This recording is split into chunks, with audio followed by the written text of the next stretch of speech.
नमस्कार। मैं वीके शास्त्री अपने चैनल के माध्यम से आप सभी दर्शकों का बहुत बहुत स्वागत करता हूं। केतु को हल्के में ना लें।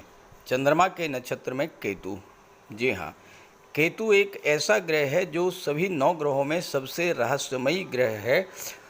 केतु के कुंडली में राहु केतु हमेशा आमने सामने रहते हैं और विपरीत प्रभाव प्रदान करते हैं, लेकिन ज्योतिष शास्त्र में राहु को जहां सर्वाधिक पाप ग्रह माना गया है, वहीं केतु को शुभ ग्रह की संज्ञा दी गई है। लेकिन राहु के ग्लैमर के आगे केतु को बिल्कुल ही इग्नोर कर जाते हैं, जबकि केतु एक ऐसा ग्रह है जो अच्छा हो तो जीवन में बहुत सी चीज़ें अचानक से प्राप्त होने लगती हैं और ख़राब हो तो बहुत सी अशुभ घटनाएं घटित होने लगती हैं। घटनाओं का कारण होता है केतु, और हम ये समझते हैं कि ये घटनाएं राहु के कारण घटित हो रही हैं। राहु का उपाय करते हैं और उससे कोई लाभ नहीं मिलता, क्योंकि उपाय केतु का करना चाहिए था। यही केतु वर्तमान में चंद्रमा के नक्षत्र हस्त नक्षत्र में गोचर कर रहे हैं और केतु चंद्रमा के माध्यम से अपना फल प्रदान करेंगे, यानी चंद्रमा जिन भाव के स्वामी हैं उन भावों का भी फल देंगे। दूसरी महत्वपूर्ण बात यह है कि देवगुरु भी चंद्रमा के नक्षत्र रोहिणी में गोचर कर रहे हैं और गुरु केतु का नवम पंचम का योग भी बन रहा है। इस तरह त्रिकोण पर होने के कारण गुरु और केतु दोनों ही एक्टिवेट होंगे और अपना अपना शुभ फल प्रदान करेंगे। तो केतु के चंद्रमा के नक्षत्र में गोचर का कन्या राशि के जातकों के जीवन पर क्या प्रभाव पड़ेगा, इसी का विश्लेषण करेंगे इस वीडियो में। लेकिन इससे पहले ये समझेंगे कि केतु क्या है, केतु का प्रभाव क्या होता है और कैसे समझेंगे कि केतु अशुभ फल दे रहे हैं, इस पर चर्चा करेंगे। ये विश्लेषण आपकी चंद्र राशि के आधार पर किया जा रहा है और वीडियो के अंत में केतु के उपाय भी बताऊंगा। केतु एक ऐसा ग्रह है जो अगर आपकी कुंडली में शुभ स्थिति में है तो आपको बुलंदियों पर पहुंचाने की क्षमता रखता है। राहु के विपरीत फल देने वाले केतु को ज्योतिष शास्त्र में अत्यंत शुभ ग्रह माना गया है। कुंडली में राहु और केतु न केवल आमने सामने होते हैं, बल्कि इनके प्रभाव भी एक दूसरे से विपरीत होते हैं। केतु का अर्थ है ऊंचाई, बुलंदी। केतु अगर कुंडली में शुभ हैं तो व्यक्ति को बुलंदी पर पहुंचा देते हैं। केतु को मोक्ष का कारक माना गया है। मोक्ष का अर्थ है भौतिक इच्छाओं की तृप्ति। जब सभी इच्छाएं पूर्ण हो जाती हैं तो मोक्ष की स्थिति बनती है। इसके अलावा केतु को आकस्मिक घटनाओं का कारक भी माना गया है। दुनिया के जिन भी लोगों ने जीवन में बुलंदी हासिल की है, जीवन में वो सब कुछ प्राप्त किया है जो वो पाना चाहते थे, उनकी कुंडली में केतु या तो गुरु या शुक्र के साथ गोचर कर रहे होंगे, या गुरु या शुक्र की राशि में गोचर कर रहे होंगे, या फिर गुरु या शुक्र की दृष्टि केतु पर पड़ रही होगी।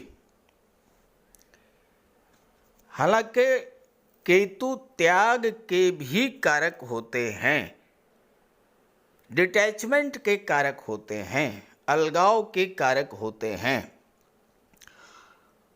और मोक्ष को प्राप्त करने के लिए बहुत कुछ त्याग भी करना पड़ता है। अगर आप जीवन में केतु के गोचर का पूरा लाभ लेना चाहते हैं तो आपको त्याग करने की प्रवृत्ति को अपनाना होगा। निर्लिप्त निर्विकार भाव से कार्य करना होगा। केतु आध्यात्मिकता के कारक हैं। धर्म कर्म में आपकी आस्था को बढ़ाने वाले होते हैं और जिनकी कुंडली में केतु अकेले होते हैं उनकी कुंडली में केतु सर्वाधिक शुभ फल देने वाले होते हैं। लेकिन जब केतु अशुभ फल देने वाले होते हैं, जब केतु अशुभ फल देते हैं तो किस तरह का फल देते हैं, आप ये समझें। आप ये कैसे जानेंगे कि केतु आपकी कुंडली में अशुभ फल दे रहे हैं, क्योंकि हर व्यक्ति तो ज्योतिष शास्त्र का ज्ञाता होता नहीं है। तो पहला लक्षण है, राहु से प्रभावित व्यक्ति अगर बीमार है तो डॉक्टर गलत डायग्नोज करेगा, गलत दवा देगा। लेकिन अगर केतु से प्रभावित है तो डॉक्टर बीमारी को पकड़ ही नहीं पाएगा और आपको ऐसी दवाइयाँ देगा जिससे आपको रिएक्शन हो जाएगा। केतु को चर्म रोग, पेशाब संबंधी बीमारियों का कारक माना गया है। केतु के कारण संतान उत्पत्ति में बाधा पैदा होती है, सिर के बाल झड़ जाते हैं, शरीर और नसों में कमजोरी आ जाती है, सुनने की क्षमता में कमी हो जाती है, रीढ़ की हड्डी में दर्द होना, घुटनों जोड़ों की समस्या होना, ये सब अशुभ केतु के लक्षण हैं। केतु कैंची के कारक होते हैं। एक्सीडेंट्स के कारक होते हैं मंगल और केतु। अगर एक्सीडेंट में टांके लगते हैं तो ये समझिए कि इस एक्सीडेंट का कारक मंगल है। लेकिन अगर शरीर में कैंची लगी, यानी किसी एक्सीडेंट के कारण या किसी बीमारी के कारण शरीर का कोई अंग काट करके निकाला गया, तो ये आप समझ लीजिए कि ये केतु के कारण हुआ है। केतु खराब है तो पुत्र प्राप्ति में समय लगता है और या पुत्र हो करके भी नहीं रहते हैं। एक और निशानी है कि केतु अगर खराब है तो संतान आपके बुढ़ापे में आपका साथ नहीं देगी और ज़्यादातर वृद्धाश्रम में जो माता पिता रहते हैं वही होते हैं जिनकी कुंडली में केतु खराब होते हैं। आपके जीवन में अचानक से कोई बहुत बड़ा बदलाव आ जाए, नौकरी छूट जाए, व्यापार व्यवसाय में घाटा हो जाए, रातों रात आपकी आर्थिक स्थिति एकदम खराब हो जाए और लंबे समय तक नौकरी छूटी रहे, नौकरी ना लगे, या 7 साल तक बेरोजगार बैठने के बाद नौकरी लगे, तो ये सब केतु की महादशा के कारण होता है। केतु को भाग्य का कारक माना गया है। नौकरी और व्यापार ये भाग्य से चलते हैं, हालांकि इसमें सूर्य का भी रोल होता है, लेकिन कहीं ना कहीं केतु भी भाग्य को प्रभावित करते हैं। अब आप नौकरी में हैं, कार्यस्थल पर लोग पीठ पीछे आपकी बुराई करना शुरू कर दें, आप जिनका भला करने की सोच रहे हैं वही आपकी जड़ काटना शुरू कर दें, आपके मित्र ही आपकी बुराई करना शुरू कर दें, आप पर कोई आरोप लग जाए, तो आप ये समझ लीजिए कि केतु आपको बहुत ही खराब फल दे रहे हैं। देवगुरु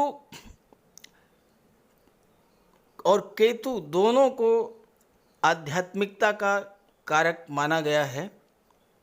केतु ईश्वर के प्रति लगन को बहुत अधिक आपकी बढ़ा देंगे, लेकिन केतु अगर नेगेटिव हुए, नकारात्मक हुए, सकारात्मक हुए, अच्छे हुए, शुभ हुए, तो ईश्वर के प्रति लगन लग जाएगी।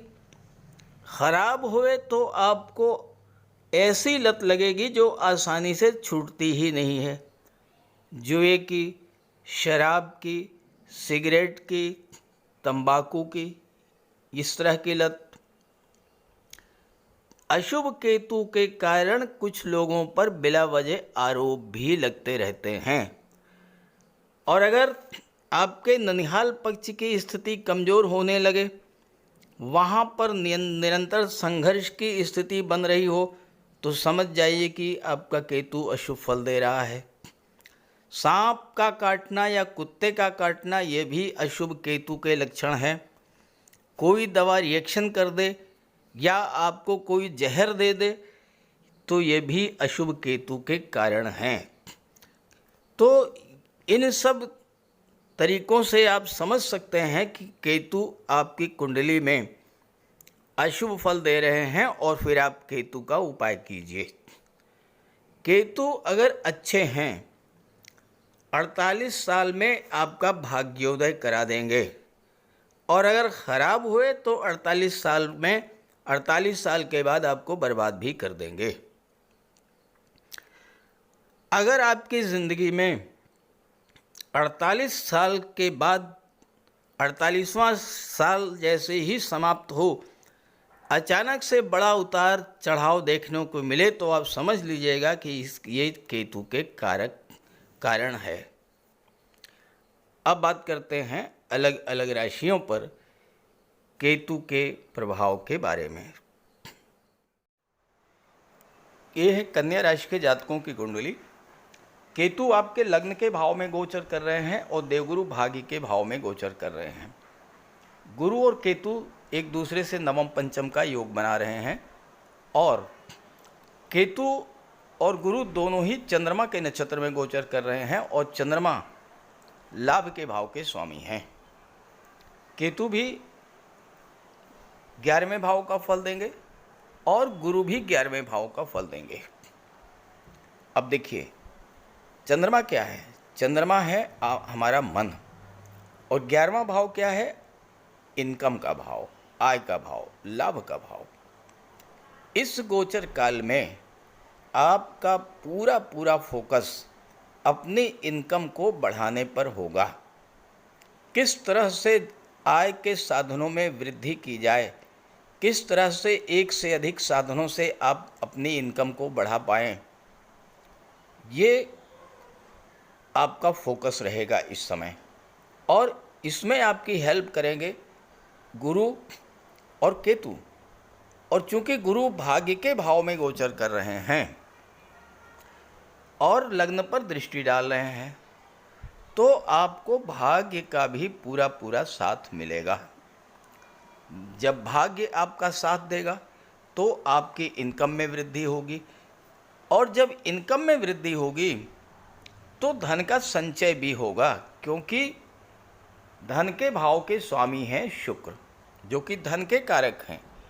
तो ये जो गोचर काल रहेगा 10 नवंबर तक आपकी इनकम की दृष्टि से, आपको मिलने वाले लाभों की दृष्टि से और धन के संचय की दृष्टि से बहुत ही महत्वपूर्ण रहेगा। केतु 30 अक्टूबर को आपके लग्न भाव में आए। उस समय गुरु का गोचर मेष राशि में अष्टम भाव में था। केतु और गुरु के बीच 6-8 का संबंध बन रहा था, षडाष्टक योग बन रहा था। इस षडाष्टक योग के कारण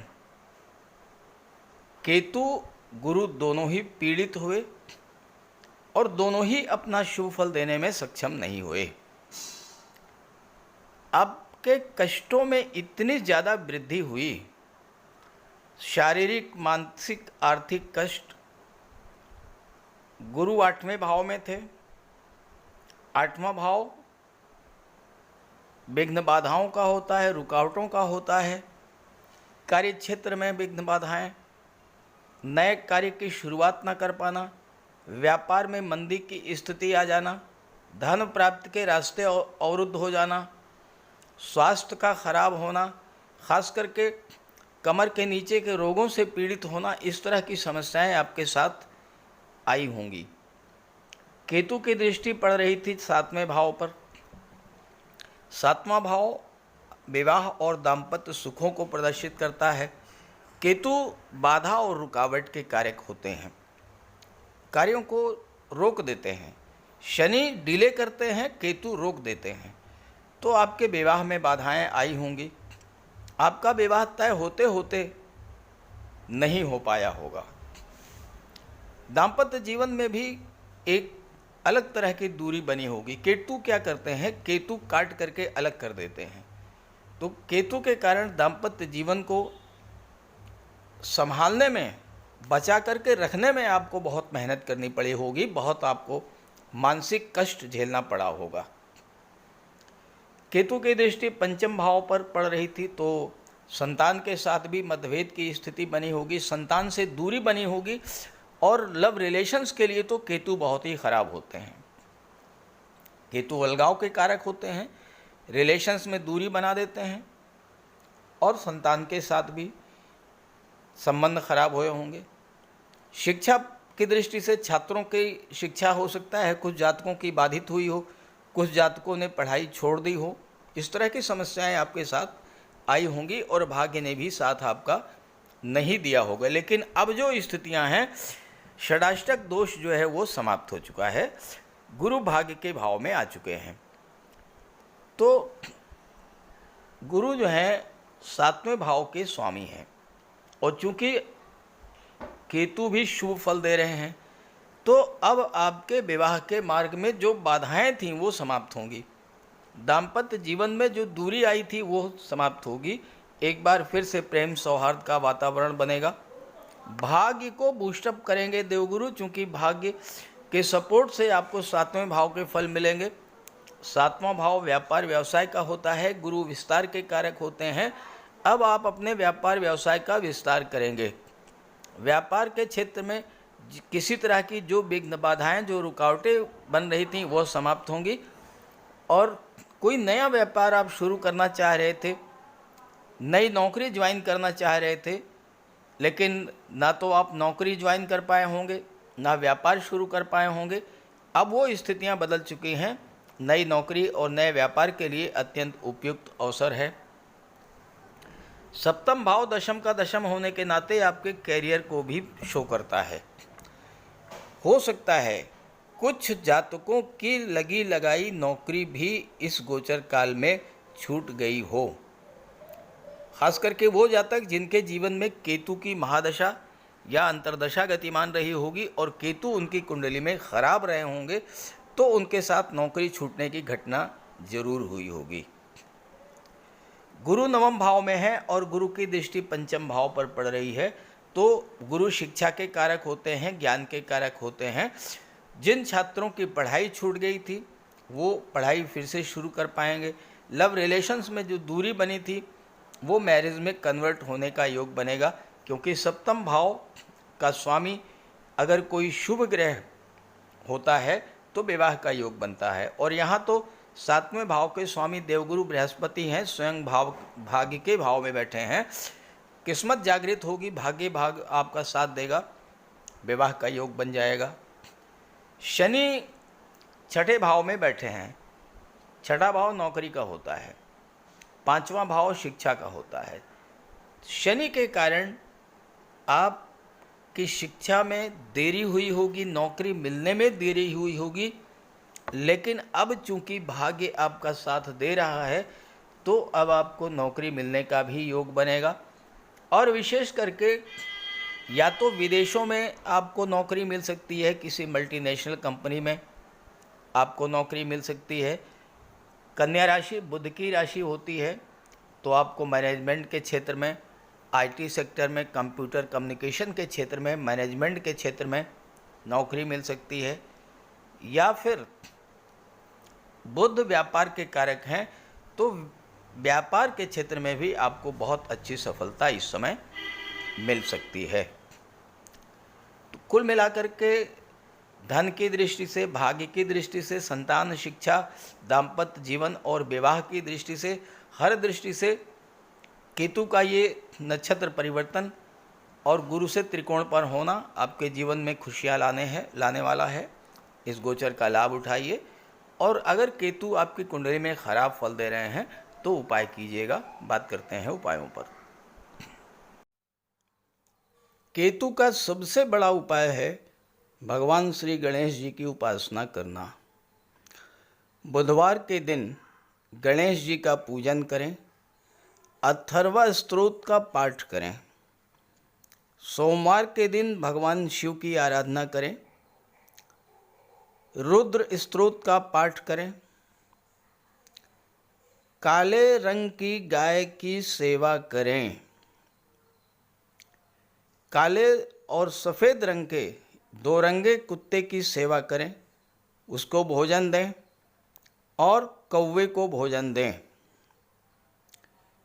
केतु का सिर नहीं है, अंग भंग है, तो आप जो भी कोई दिव्यांग हो, असहाय हो, अपाहिज हो, उसकी सेवा करें। भूल करके भी ऐसे व्यक्ति का अपमान न करें। कंबल, छाता, काली उड़द, गर्म कपड़े, कस्तूरी और लहसुनिया, इन चीज़ों का दान आप कर सकते हैं। ओम कें केतवे नमः, इसका जाप करें 5 माला या 8 माला। नौकरी नहीं मिल रही है या 48वें वर्ष में बहुत बड़ा अप डाउन हो गया है, तो मूली को 7 मूली पत्ते समेत अपने सिर से 7 बार उतार कर किसी गाय को खिला दें। 7 बुधवार आप ऐसा करें, केतु का शुभ फल मिलना शुरू हो जाएगा। इसके अलावा शनिवार के दिन एक पात्र में कुशा और दूर्वा दोनों एक साथ रख कर के पानी भर लें और शाम को पीपल की जड़ में डाल दें। 7 शनिवार ऐसा करने से राहु, केतु और शनि तीनों के शुभ फल मिलने शुरू हो जाएंगे। लहसुनिया धारण कर सकते हैं, लेकिन धारण तभी करें जब कुंडली में केतु अच्छे हों या न्यूट्रल हों, और किसी योग्य ज्योतिषी से परामर्श लेकर के। अगर केतु नेगेटिव है तो गोमती चक्र की अंगूठी धारण करें। फिरोजा भी आप धारण कर सकते हैं। तो ये सब उपाय करने से आपको केतु के अशुभ फलों से राहत मिलेगी। नमस्कार।